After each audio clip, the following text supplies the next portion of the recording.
Welcome to the Deep Dive, the show that pulls out the most important bits of knowledge and insight from the sources you care about. Today we're plunging into, well, a hidden world. A place where everyday reality is maybe just a thin screen, and the things that go bump in the night, they're way more real and definitely more complex than you might think. Okay, so picture this. We start in a gritty, late-night bar, the Bardo Lounge. Our main guy, Spyder, he's a tattoo artist. He's in this darkly funny argument with his friend Lulu.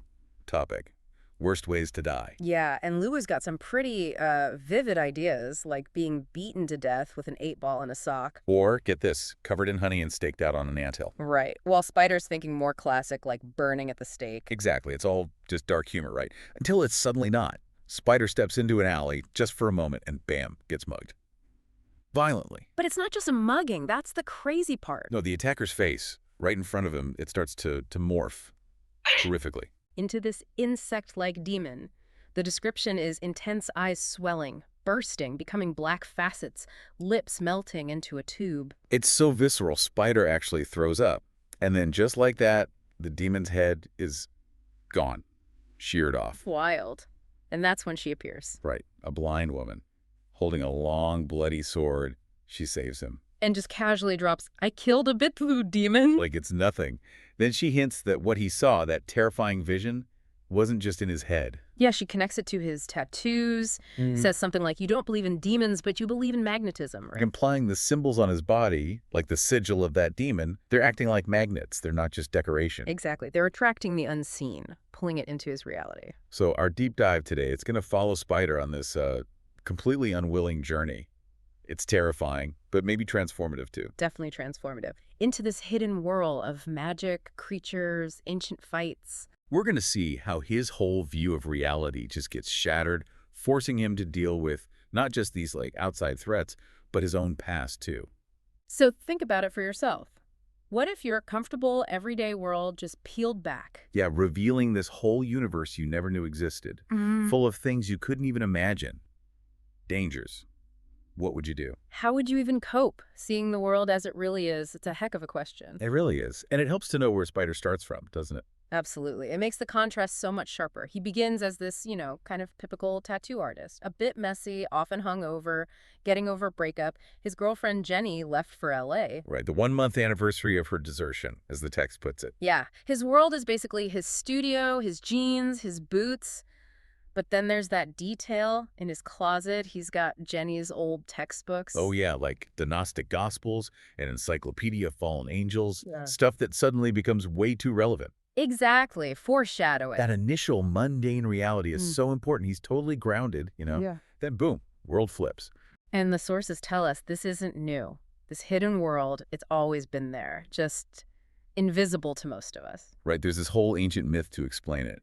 Apparently, Earth used to be a complete bloodbath, a stinking slaughterhouse. Mass murder, just constant butchery, grim stuff. So to stop it, the lords of the different realms of life got together, met in this city, Thulamela. And they decided to split the world into 3 spheres. Invisible, mostly separate. Sphere 1, that's basically us, humans and the most numerous animals, the familiar world. Then Sphere 2 is where it gets interesting. Home to the rarest creatures. All the myths, right? Phoenixes, selkies, vampires, trolls, the list goes on, a whole hidden ecosystem. Whole forgotten ecosystem, yeah.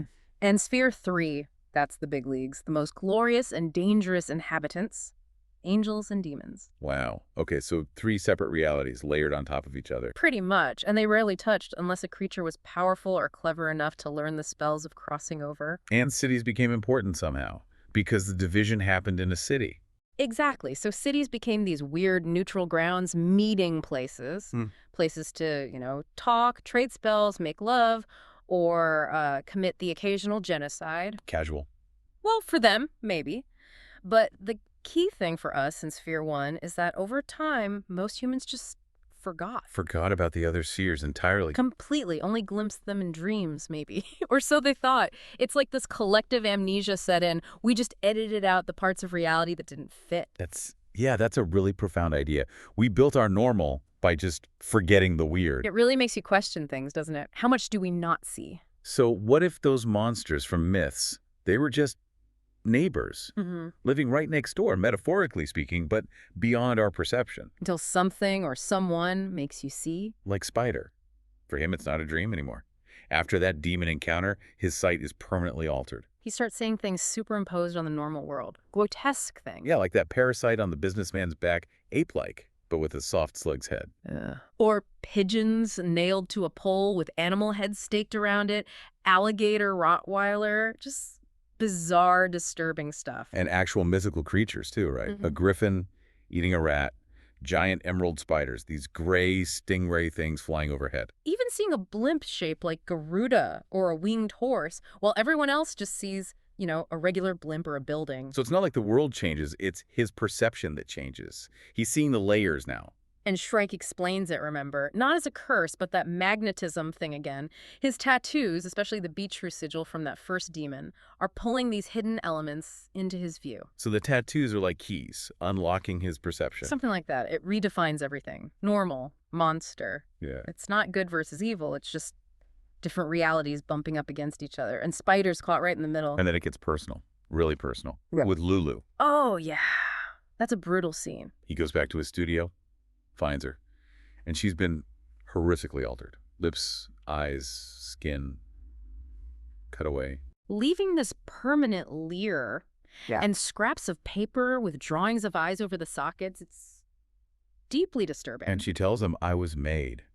And that line, there's a whole lot more range between dead and alive than they taught us. Chilling. And this is tied to the Black Clerks, right? These elemental forces. Yeah, they marked him in the alley, apparently, so now they can track him. They're set up as major antagonists. Bilal, another demon Spyder meets, warns him, everyone wants a piece of you because of that mark. So who are these clerks exactly? They're described as auditors. Their job is supposedly to keep the world in balance. They have the power of life and death. Sounds official. But their methods are ruthless. They're called elemental forces, soul weavers, holy clerks, black scribes. Powerful, ancient, and operating with this sort of cold, bureaucratic cruelty. Not good news for Spyder. Definitely not. But, okay, he's not totally alone, right? There's Shrike. Right, Shrike, the blind woman who saved him, she becomes absolutely central. And she's got a backstory and a half. Oh, yeah.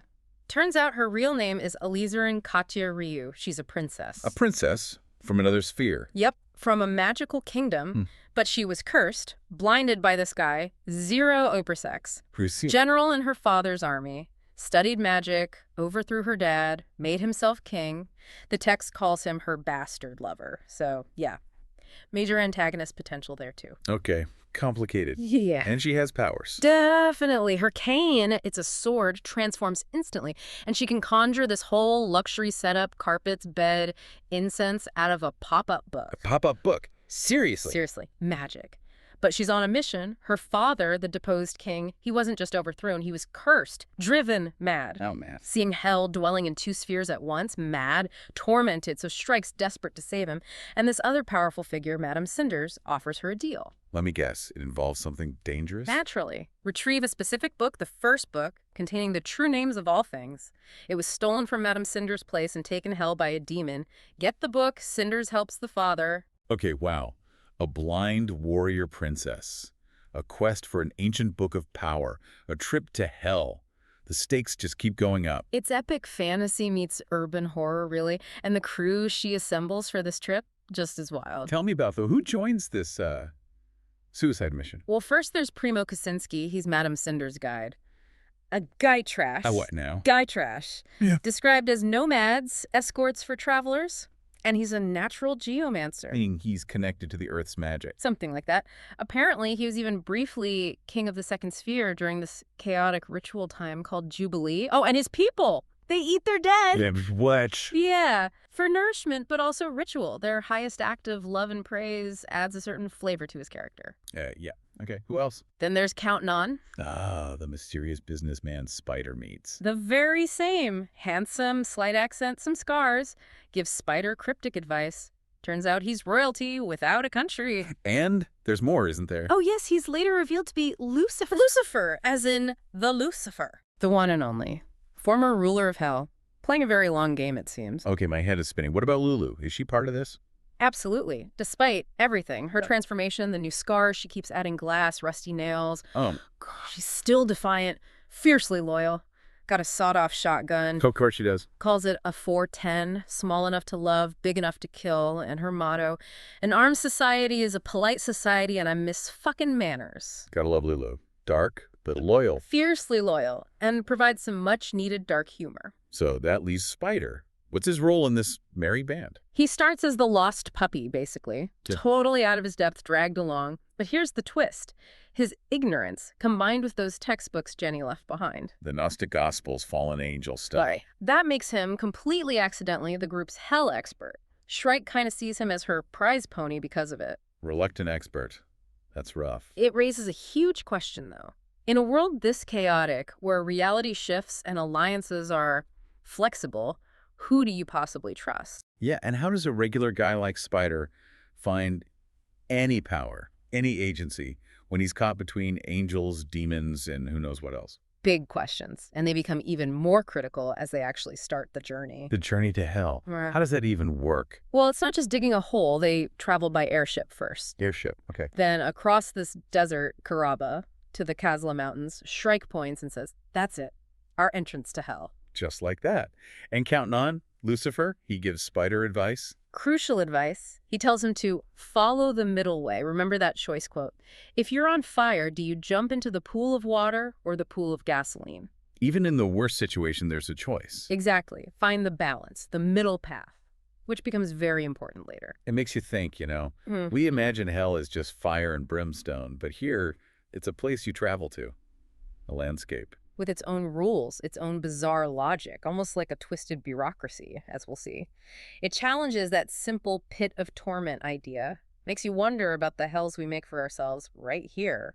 Definitely. So what's the first stop in hell? A city called Berenice, the city of memories. City of memories. What does that mean? It's described as the place where memories live when we're done with them. Yeah. Where they're born or they die. It's incredibly surreal. Walls made of liquid water pulled upward. Liquid water walls. Yeah. Wild. What's it like inside? Filled with lost things, piles of keys, money, forgotten objects, but also wand clowns, lost limbs, packs of stray dogs, just fragments of things left behind. Sounds unsettling. Deeply. Yeah. And it's here Spyder faces something personal. His past again. Literally. He meets his younger self, a shadow brother. A shadow version of him. Yeah, but scarred like Lulu, crudely stitched together, like the Clerks almost. And this thing tells him it was built from a broken memory he left in Berenice. From what? From the blood you left in the street after the mugging. Apparently that blood was a very powerful elixir. So his own past trauma created this monster. A physical manifestation of his old reckless self. And it taunts him, calls him a tamed little bitch, forces him to fight it. Fighting himself. That's heavy. It shows how hell isn't just external torment, right? It's psychological. It reflects your inner demons, quite literally here, forces you to confront the stuff you buried. Makes the journey much deeper than just a physical quest. Exactly. Right. So after Berenice, they reach the actual gates of hell, except... Nope, it's not a gate. Nope, it's Cerberus, the three-headed hellhound. And you have to, what, fight it? Worse, he swallows you.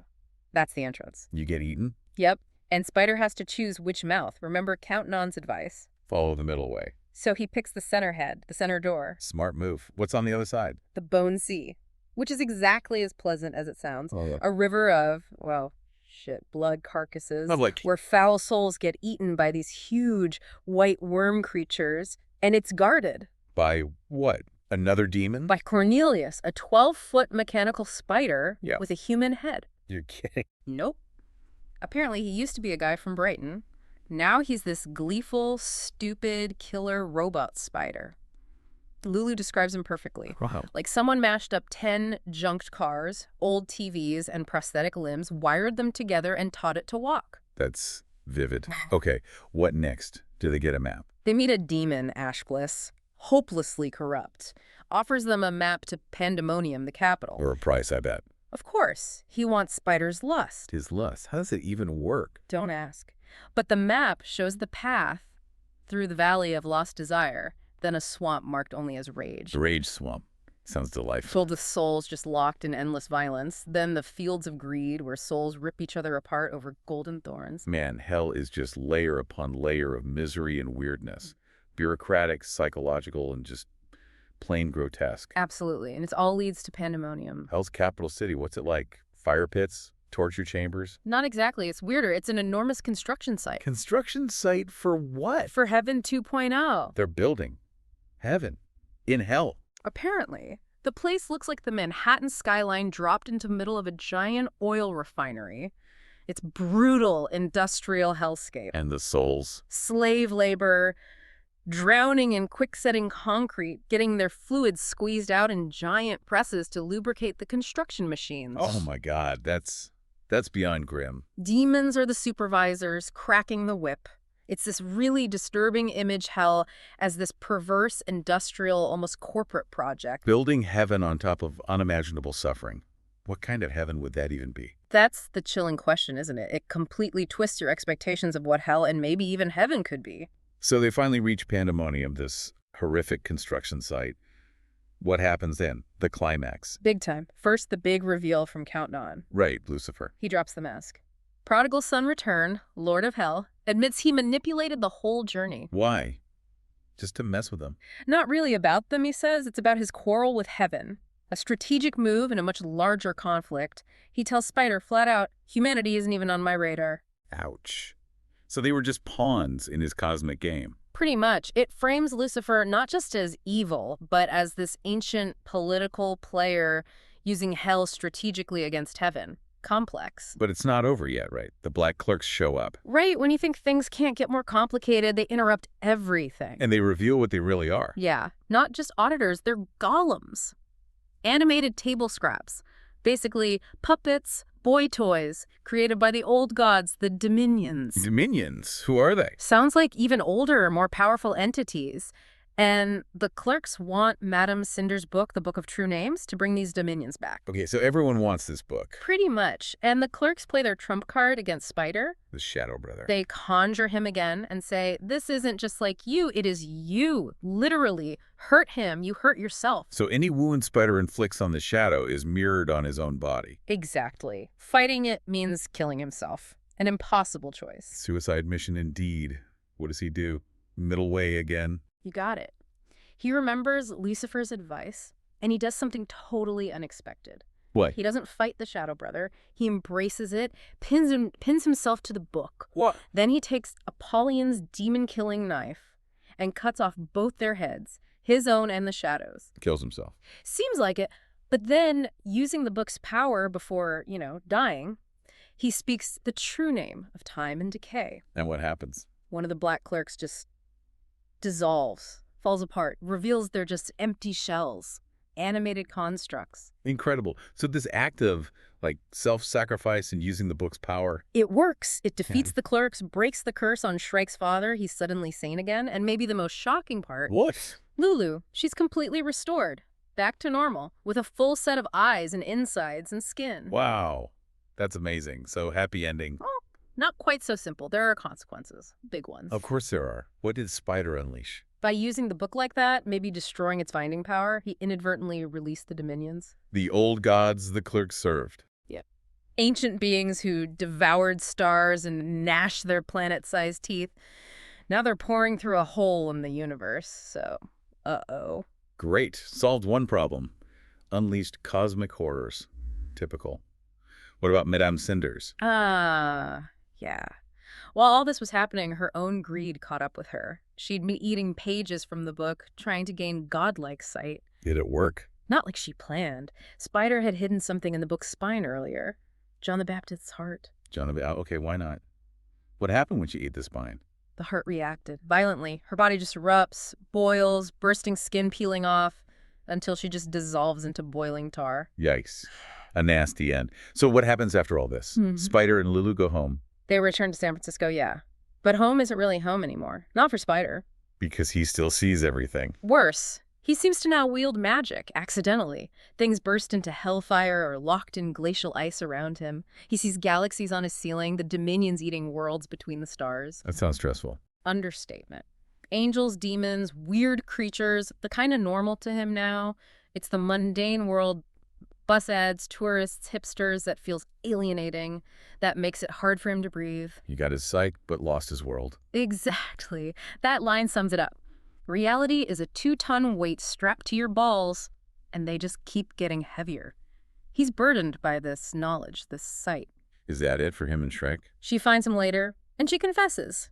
Admits she used him initially drugged wine for sex, manipulating him. Ouch, cold. But she also says she's changed. That seeing him destroy the book's power, sacrifice himself to save her father, brought back feelings she thought were long dead. So there's still a connection. A complicated one. Her father died peacefully after being cured. She took him home. But now she's the one struggling with magic. She asks Spyder to teach her. Teach me magic. I'm going out of my mind. I can't control it. Wow. Full circle. Yeah, hinting at this new, maybe messed up partnership based on this shared, altered reality they both inhabit now. Spyder wanted his ignorance back, remember? Give me 3 wishes, and that's what I'd ask for first. Yeah, but that's gone. He's stuck in this world where, as he says, everything's showbiz in the end. What a ride. Seriously, from a hungover tattoo artist talking about death in a bar. To a guy who's walked through hell, faced his own shadow self, wielded ancient power, accidentally restored his friend, and maybe doomed the universe. Yeah, he's definitely a hero, but like the most accidental, reluctant hero ever.